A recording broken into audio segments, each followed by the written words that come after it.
The killing of a Palestinian volunteer nurse by Israeli security forces on Friday shocked the world. The 21-year-old Rezan al-Najjar was shot by Israeli snipers as she ran to treat injured Palestinian protesters. Al-Najjar is now a new face in the Palestinian resistance struggles. She is also a new symbol of Israeli brutality, and her death is already drawing global attention to decades of suffering by Palestinians.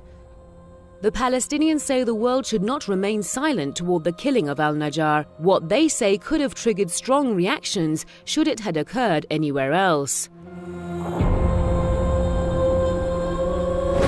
But for military people to be killing like this, a national military force, to be able to go out there and just because they're given orders, to be able to shoot unarmed demonstrators like is going on, this being widely publicized to the world, and there being as little reaction to it as we've seen, shows that Israel once again has put on display that we are a special case. Probably only Israelis could be doing something like this and get away with it in terms of the UN reaction, the lack of press reaction, no religious reaction, and demonstrating to the world that we are a special case, that we have that much power. The small country that we are, we have enough power in all of your countries to suppress your political opposition and your media opposition.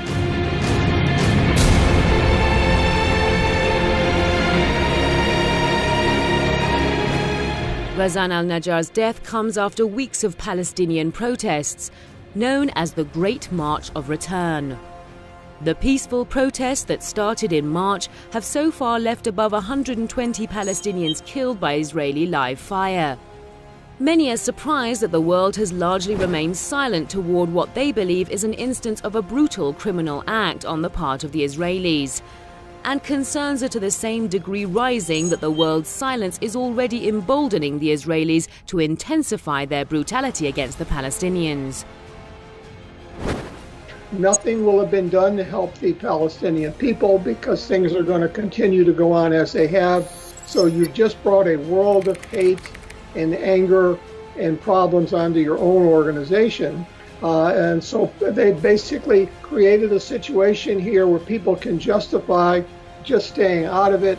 There's nothing that can be done about it. It's a defeatist attitude that has taken actually several decades of this going on to imprint upon the world. And it is going to take a change of thinking from those independent institutions to get out and publicly do something and to put the feet in the fire of all of the politicians who are politically compromised, who also should be saying something.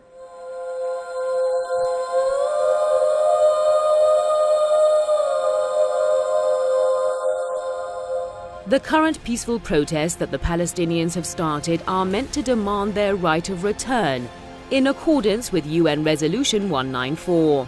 They have clearly shown that they are not deterred by the violent Israeli response, but their persistence, the worsening Israeli brutality and the world's silence only promises higher fatalities.